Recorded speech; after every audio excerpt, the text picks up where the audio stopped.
Melvin was born in Toledo, Ohio. Oh, just move that back a little.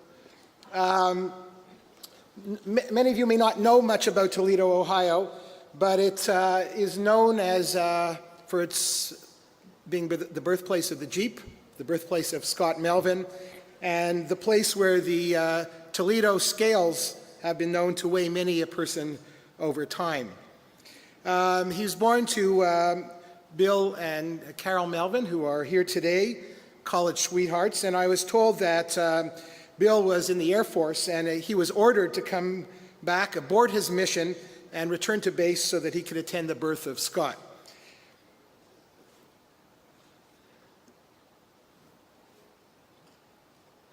Try to get these things to move ahead. There we go. Now you can see from this picture that Scott was an angelic child, and he did have some hair at one point in time. Scott was really prepared early in his life to take the role as being captain of the ship and to be a leader. Here's a wonderful picture of Scott with his parents and his siblings in his youth. This is a great picture of Scott with his grandfather, and he spent many wonderful days with his grandfather, who had a house up in Canada, I should add, and Lake Huron, and it really probably was in these days that Scott developed his love for the outdoors. His grandfather was Jim, and Jim was in the plumbing business, which again seemed to form some of Scott's development, as he was trained very early to deal with various types of obstruction. Now, Scott was a visionary from a long time ago, and he was always looking to the future. Scott is very, very proud of his 3 children. He and Meg had 3 children. You can see in this picture in their early days with the background of Ohio State Stadium, and in more recent years. Of course, we all know Scott as a fantastic surgeon, and Scott, as we all know, has a broad interest in GI surgery, surgical endoscopy, and innovative treatments. Most of you probably do know that he's had a very successful career at Ohio State University after his years of training in Maryland, and it's appropriate that we're back in Baltimore, where he had many of his formative years. Scott returned to Ohio State to do a fellowship with Chris Ellison, who we'll see later on today, and has risen through the ranks to full professor and chief of the division of general and gastrointestinal surgery. And Scott, of course, has been the leader of the MIS program there, and over the years has trained a cadre of outstanding people. He's been recognized by his residents as a Teacher of the Year many, many times, and his fellows have, in their own right, developed outstanding careers, a tribute to Scott, his mentorship, and his leadership. Scott has been a great ambassador for American surgery and for SAGES. You see that he's found different ways to travel around the world and to share his expertise. Now, many of us know Scott as a person who's developed a great professional career, but he has also a great love for the outdoors, and some of his stories may reflect his love of fishing, some fishy stories. He does love the outdoors, and he loves his family, and you could see him enjoying life to its fullest in some of these pictures here. Of course, his great passion, as you all know, is the Ohio State Buckeyes, and I thank Chris Ellison for this great picture, and you could see that 2 of Scott's great loves are brought together in this slide, SAGES and Buckeyes together. What could be more wonderful?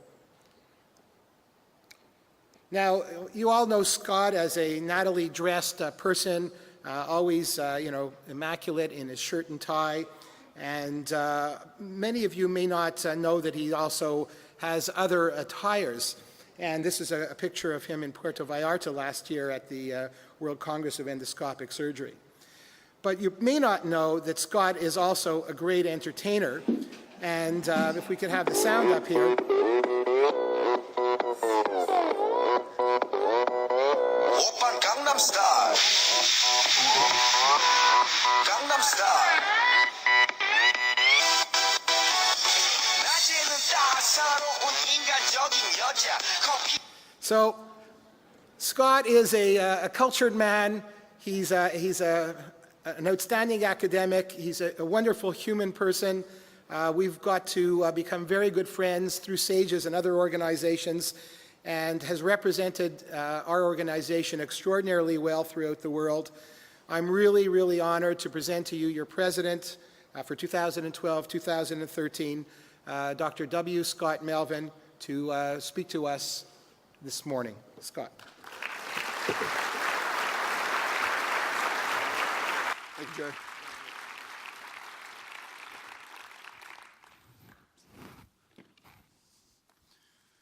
Wow, thanks.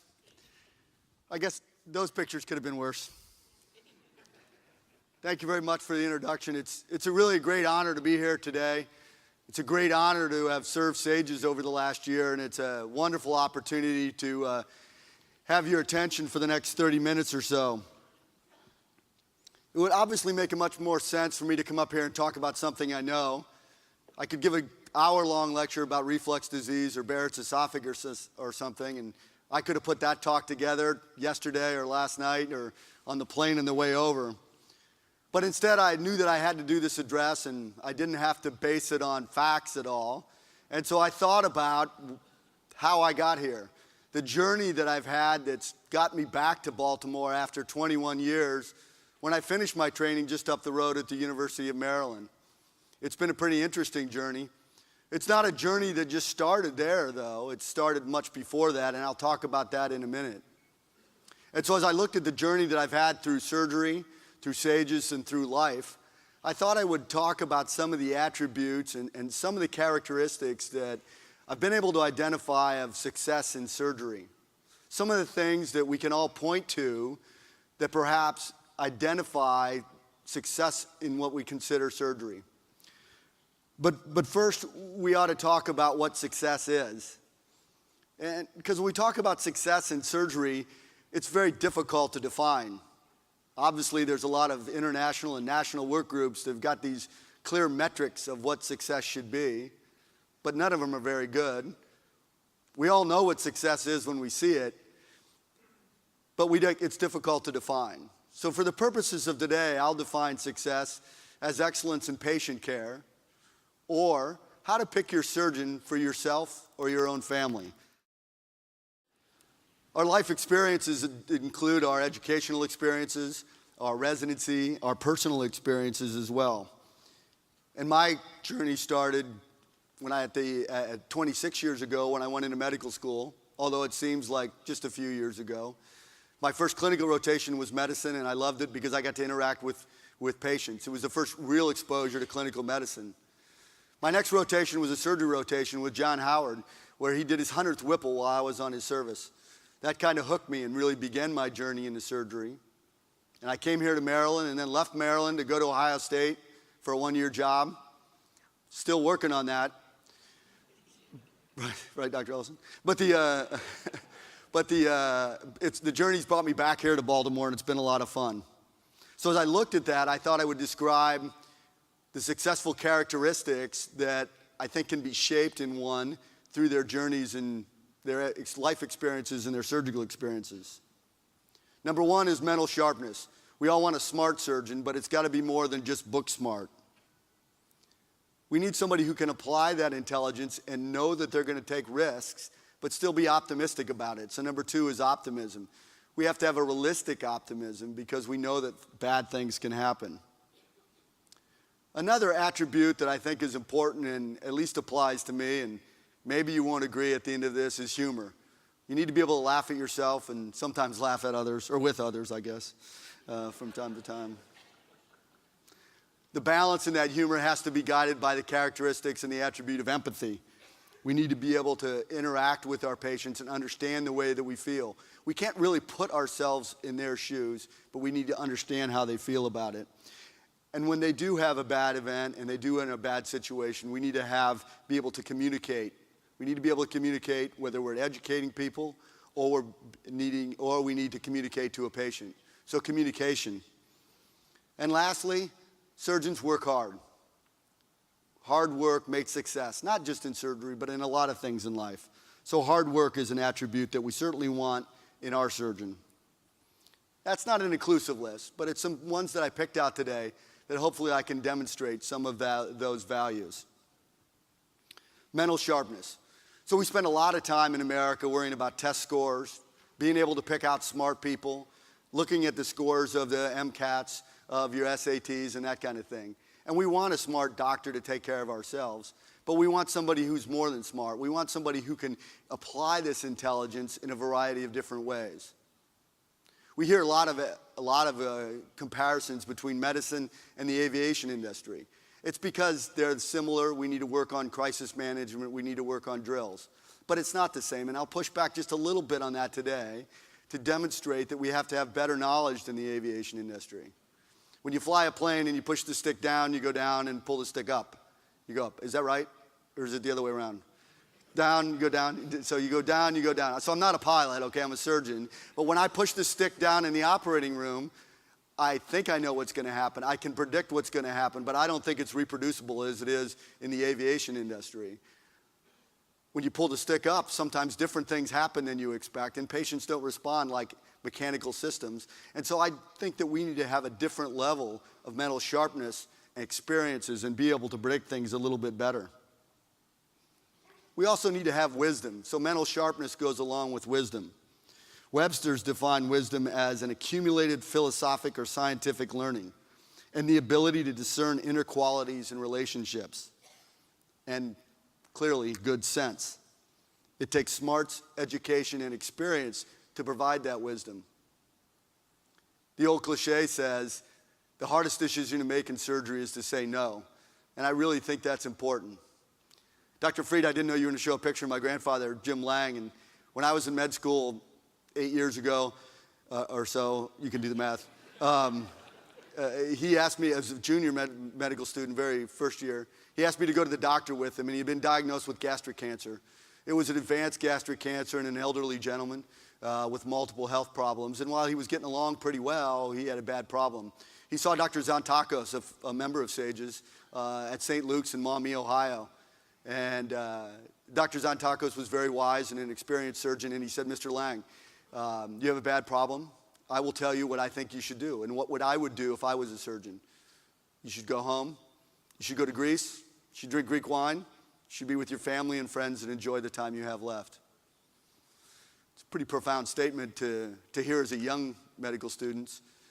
I can only imagine how profound it was when it applies to you.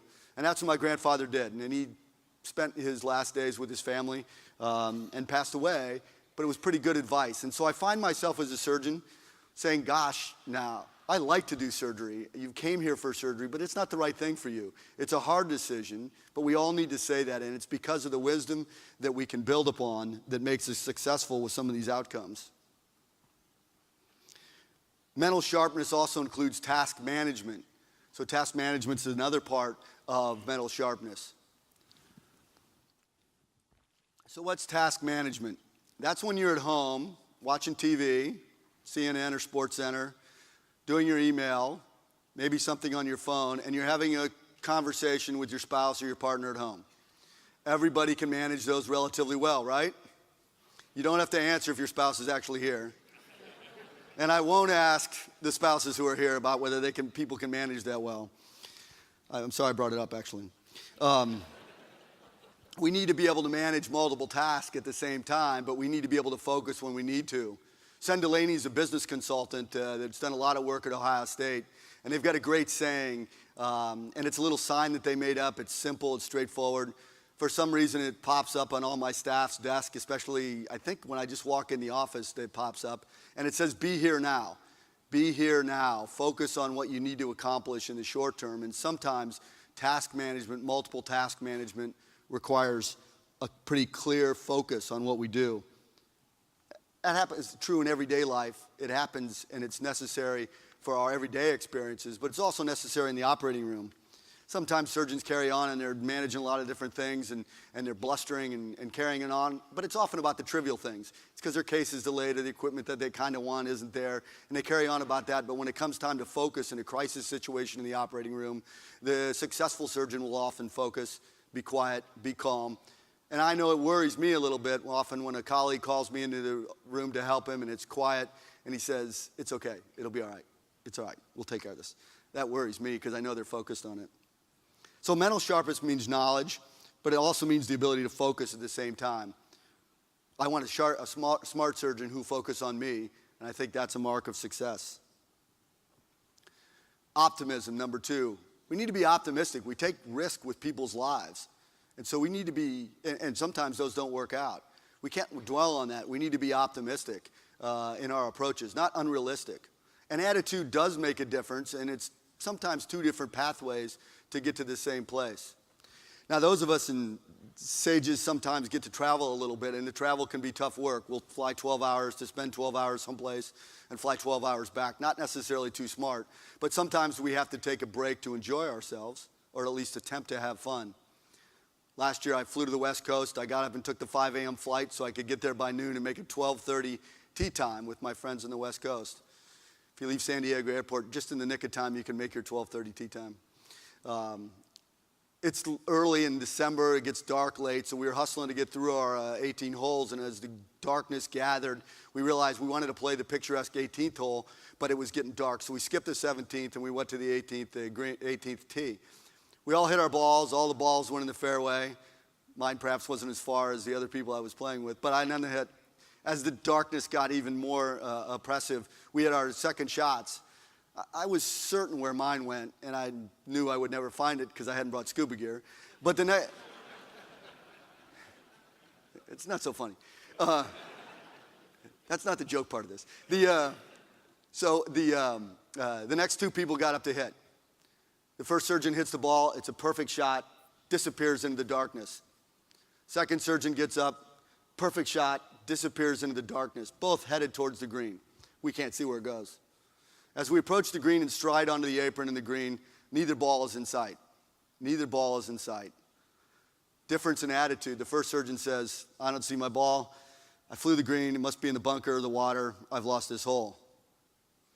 The next surgeon, a little different attitude, strides onto the green and says, "I don't see my ball in the green. It must be in the hole." True story. Neither one of them was right. They both parred the hole, but 2 different pathways to get where they were going. Optimism is important, and it's a way we must play the game and provide that optimism to our patients. It's in different ways to approach success. And sometimes we need to understand that optimism is something we need to carry with us even when we do our job on a day-to-day basis. At Ohio State, the medical students have learning communities, and I have dinner with the medical students about every 6 weeks, the same group of medical students over the course of their career. They hear a very, very biased opinion about surgery. I like surgery, I enjoy surgery, but so from time to time, I bring other residents or students or faculty members with me to help educate them maybe a little bit more broadly. I brought an intern with us who was a categorical intern, a high-performing intern, but I knew he was leaving the program. I didn't know why, but I knew he was leaving the program. He talked to the students, and the students finally asked him, "Why would you leave surgery?" And previously, they had heard no reasons why anyone wouldn't want to be a surgeon. They knew it was the greatest sport ever. And so they asked the student, and the student said, "You have to understand, I like surgery, but I can't do it." Today, a patient walked into the hospital, and I know they had a tumor, but they were okay. They had surgery, and they may not make it. They may not walk out of the hospital because of what happened. I can't live with that. He didn't have the optimism that was necessary to understand that he may be able to get this patient through this. He said, "I can't live with that. I wouldn't be able to sleep at night." Surgeons are different. You have to be optimistic enough to tolerate that risk. Optimism is an important part. And sometimes we need to be optimistic enough, but not too optimistic. We shouldn't maybe go on those long train rides, go hiking by yourself, ski places where we shouldn't ski, or go skydiving or drive race cars or things like that. Maybe we should watch ourselves a little bit Don't be too optimistic, especially with your own life, but be realistic. So as we need to look at things optimistically, we also need to take these risks and deal with them. Sometimes we need to deal with the unpleasant realities of what we do. And I think we can do that with humor, the next attribute. None of my kids are here today because they think I'm the funniest guy in the world. They would say things like, please don't tell us that cemetery joke again, Dad. I can't take it. But anyways, you have to have some ability to laugh at yourself, some ability to laugh at the situation that you find yourself in from time to time. We've all experienced horrible and relatively overwhelming problems. When we're working in the emergency room, whether it's in the trauma bay or in the cancer ward with young patients, it can be quite a sobering event, quite somber responsibilities that we have. Sometimes we can joke about it with humor. We have to do it respectfully, but it's this dark humor that maybe gets us through. You can do it among yourselves, maybe not so much at a restaurant where other people can hear you. It's the kind of humor that makes people cringe, but it's the kind of humor that gets us through the day from time to time. We have to have some kind of humor to help us deal with the situations that we find ourselves in, yet maintain our composure and compassion. Humor can be used in education as well. We're all teachers, whether we're teaching each other, we're teaching our patients. And so keeping it lighthearted can sometimes be helpful, an attribute that I see as success. Oftentimes at the end of the rotation, students or residents are surprised. Usually they're surprised because they get negative feedback. They don't complain if they get positive feedback, but because they had no feedback during the course of the rotation. So it's important to give real-time feedback. And that's probably true in your personal life as well. So when you go through your personal life, letting people know how you feel is probably important. An attribute that we all do really well with, and apparently except me. So we have to have some ability to joke about things. And I know that when negative feedback is easy, positive feedback sometimes not so easy, but you can make it lighthearted. A surgeon in my group often says, look guys, that was a really good operation. I'm glad you were able to complete it. It looked a lot like a Nissen, but it was bloodier and slower. Good feedback mixed with a little bit of humor, but the meaning was there. Overall, our jobs can be sobering, but when you get together, you need to have a good time. You need to figure out how you can enjoy yourself. Sometimes that's humor, sometimes it's simple enjoyment. Maybe when it's with your friends or your family or just yourself, you need to spend some time to enjoy that. How you enjoy yourself is different from everybody. You need to figure that out. You need to spend some time figuring that out. And it's not always doing something. At least that's what I'm told. I'm not very good at that. But I mean, you need to be able to enjoy yourself. So whether it's not just telling jokes. It's find out what things you enjoy and spend some time doing that. That's the first three attributes. So if you listen to what I heard, you got to be smart, you got to be optimistic with your intelligence, and if things don't go well, just laugh about it. So that's not, I guess that's what I said, but that's not exactly what I meant. Because overall, none of that works unless we have our number one concern in place, and that's empathy for our patients. Our number one overriding concern is that we provide excellence in patient care to them, and we can do that through empathy. The definition of empathy is technically a feeling one experiences vicariously, by absorbing someone else's feelings or projecting those feelings into a situation. But I'm going to expand that definition for the purposes of today a little bit because we need to have some self-awareness. Empathy includes some self-awareness, a self-awareness of your own limitations, of your own abilities, and those of the team around you. We've all seen problems when someone doesn't recognize the limitations that they have, or that of their team, or that of their situation. You know, a famous American philosopher was right on when Dirty Harry said, "A man's got to know his limitations." A truly profound statement, part of the empathy that we need to feel as a successful surgeon. Empathy sometimes needs to come from others around us as well. None of us would ask for it. None of us feel like we need it. But we need other people to understand our disabilities. Sometimes I hear that surgeons can be difficult to be around with. I don't completely understand that because I don't understand that disability. But we can do another audience participation poll. How many people have called home and said they'd be home in 30 minutes? Okay, now how many people actually made it in 30 minutes? Yeah, right. So you need to understand what your limitations are, and you need to, it's okay to get a little empathy and understanding from those around you to help get through you. Surgeons are different. Surgeons are special. Successful surgeons can understand that they need some empathy from time to time, but can also provide that empathy. The number one thing is we need to be able to provide the empathy to our patients and to our families. We can't actually, like I said, be in their shoes, but we can help, we can try and understand where they come from. We try and be good scientists. We try to understand the data around us. We wrap that with our personal experiences to provide the best in patient care and the best for each patient. We have to understand that empathy intertwines with the knowledge what we do is dangerous. You know, I like being a surgeon, but we have to understand it's dangerous as well, and it's fun. I wouldn't do anything else. I probably can't do anything else. But we can't always walk in our patient's shoes, but we need to have the empathy to understand what they say. Part of our empathy needs to include tolerance. Tolerance for a variety of different patients. Real empathy includes all patients, no matter where they came from, no matter whether they contributed to their own healthcare problems, whatever happens in their personal lives. Those things can't sway a doctor from doing the right thing and the best thing for their patient. The empathy that we feel for our patients and their families has to be our guiding principle, because in that situation, then we can provide excellence in patient care. So that's brings us to the fifth attribute of communication. Hopefully I'm able to show that I've got some ability to communicate. You can be a judge of that later. But we can be the smartest we want. You can have the greatest technical surgeon, someone who really feels for you. But if they can't communicate that, if they can't communicate it to the patients, if they can't communicate it to those around them, then it's a problem. Our communication needs to go beyond our patients. It needs to go to the whole entire medical team. And those skills for communication need to be directed towards the students, residents, nurses, other physicians, and administrators. Yes, even administrators need to understand what we're talking about. And I think surgeons are better communicators than most other professions. Part of it is that communication is important in our lives. It's important in our professional lives, and we take that ability to communicate outside our lives as well, and that communication needs to be perfect.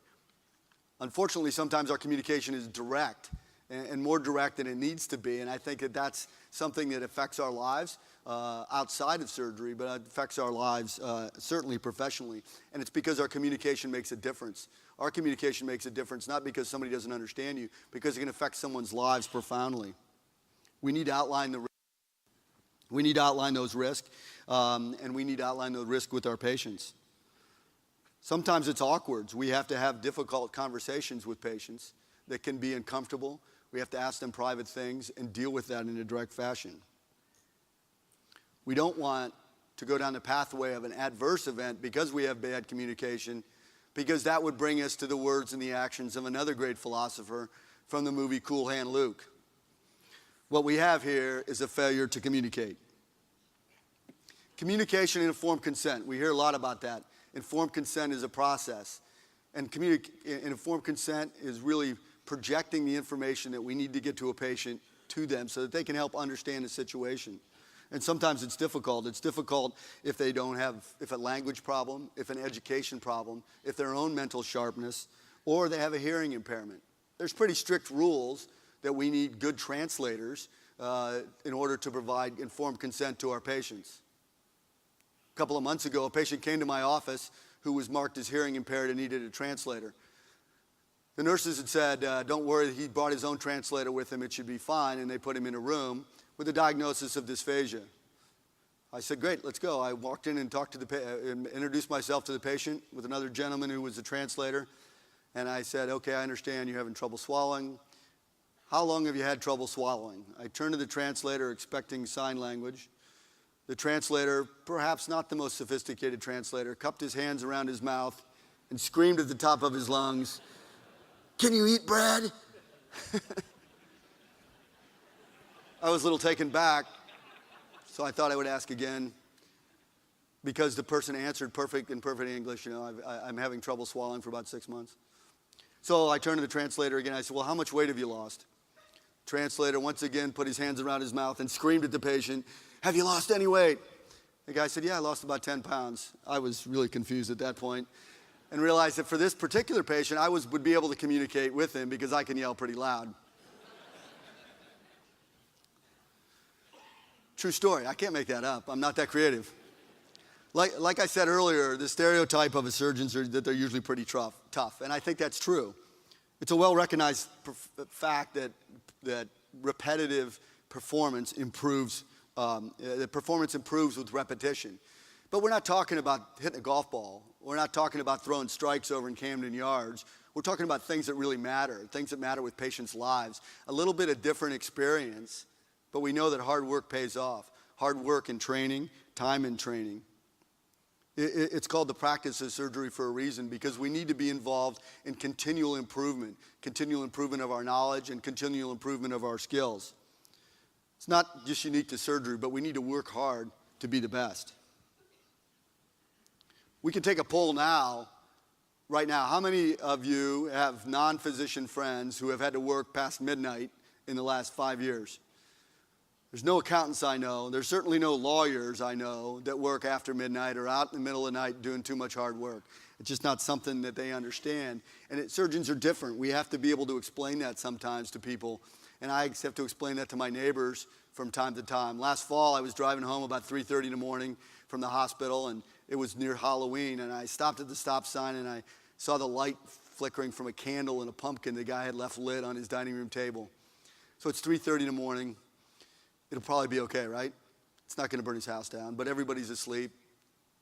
I don't know if I could deal with that. So by the time I got home, I said, I can't take it. I called him up, and about the 8th ring, he answered. And I said, hey, this is Scott, and he's like, what are you doing awake? And I said, look, you got a problem. You need to go downstairs and blow your candle out.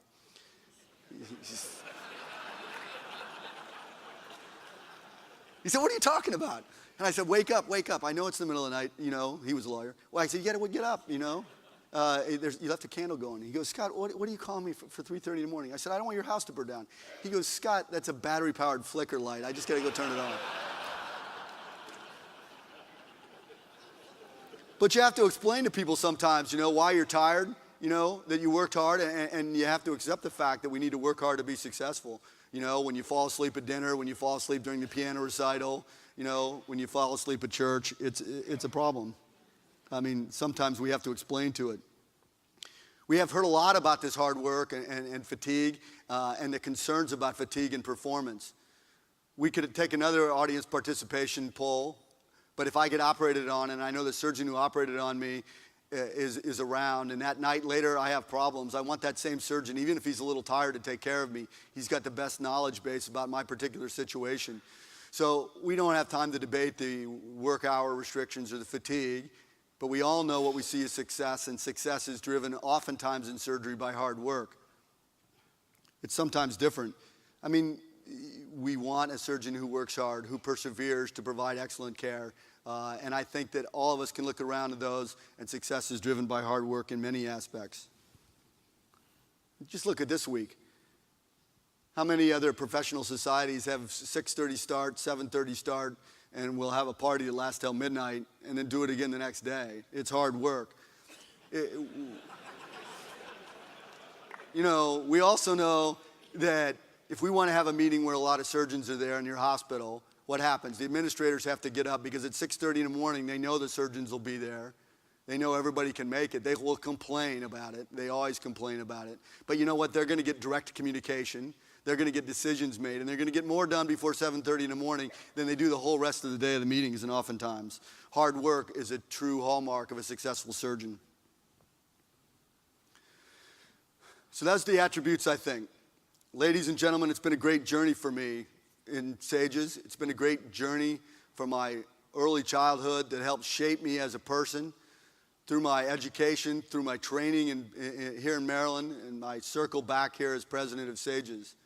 I hope that all of you can point to your life experiences and the journeys that you've had, both in your personal life and in your experiences, that have shaped you as a person and helped shape the attributes that make you a successful surgeon.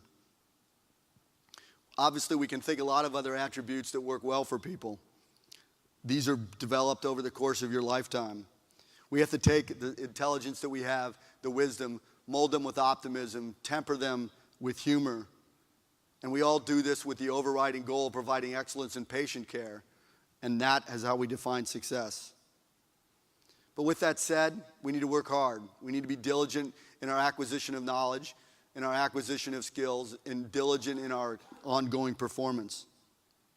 It's a great honor to be a surgeon. It's a lot of fun to be a surgeon. It's been a great honor to be a president of SAGES and a great honor to be involved with this organization. I think we should all work hard.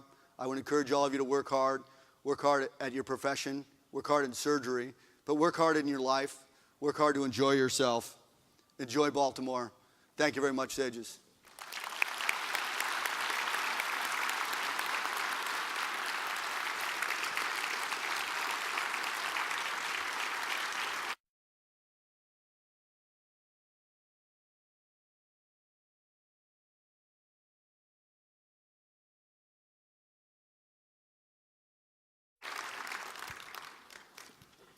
Thank you very much. Thanks.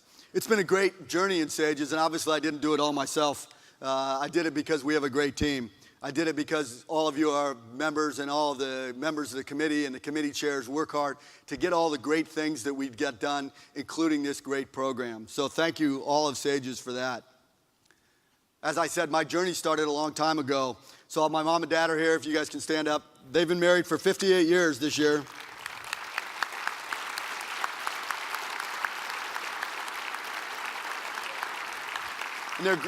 And they've been great role models for me and my family and many others around them who know them. My older sister Pam, which I get to say older, she appreciates that. And my little brother Steve are here too, so thanks. My kids are all out pursuing their academic events, maybe except my high schoolers playing tennis. And so I'd like to thank them and my wife Meg. Obviously they've been a big part of this as well. It's been great fun to come back to Baltimore, where I came back and trained just down the street. I see many of my friends in the audience who I train with. It was a great experience and a great part of my surgical journey. I really appreciate that. Steve Schweitzberg, Jerry Freed, Tanya Young-Feddock, Mike Brunt, Danny Scott, and Brian Duncan, the members of the executive board. Been a great sounding board for me. A lot of great work gets done in the executive board of SAGES because of their communication skills. Often direct communication and relatively blunt, but nonetheless good communication that we push back and forth, and a lot of respect for their hard work. So thank you very much to the executive board. I appreciate that. SAGES works as a great organization because of many of the leaders who are here today. So all the past presidents, all the leaders in SAGES, I really appreciate that. And thanks for your hard work in building a great organization that I got to play with for a couple of years. I really appreciate it. Thanks. Almost done. Despite SAGES and all my activities, I actually have a real job back in Columbus. And I have a great team in Ohio State. I'm privileged every day to work with some great surgeons there who are my friends, my partners, my consultants, and I really appreciate that. So all my team from Ohio State, it's a great environment, and my mentors there are fantastic. My staff there, Debbie, Tanya, Becky, and Lisa, thanks. You make it all happen within the entire team, and I really appreciate your hard work. OSU's been a great environment, and I really like working there. SAGES works also well because of its management company, led by Barbara Bursey. She's been, wherever she is, thank you very much. She's recruited a great number of people, and they really put together a great program and a great team, and the details are all because of them. 20 years ago, they recruited Sally Matthews, who really runs SAGES, and thanks so much for Sally, for everything, Sally. Sally's the first lady of SAGES, and everything happens because of her. It happens with a calm demeanor, sometimes an iron fist, a great memory, great organizational skills, great endurance, and it's all wrapped in a really pleasant package. Thank you, Sally. Thank you, SAGES. We really appreciate all your hard work. It's been a great journey.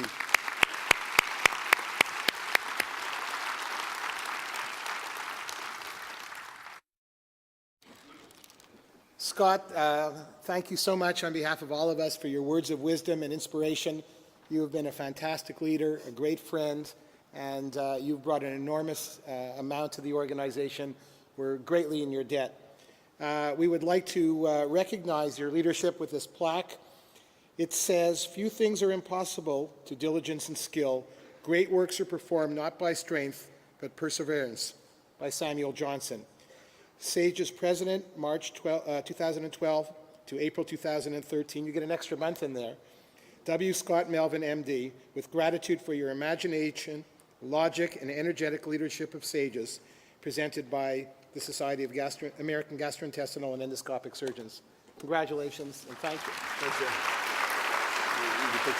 All right, thank you very much. Thanks.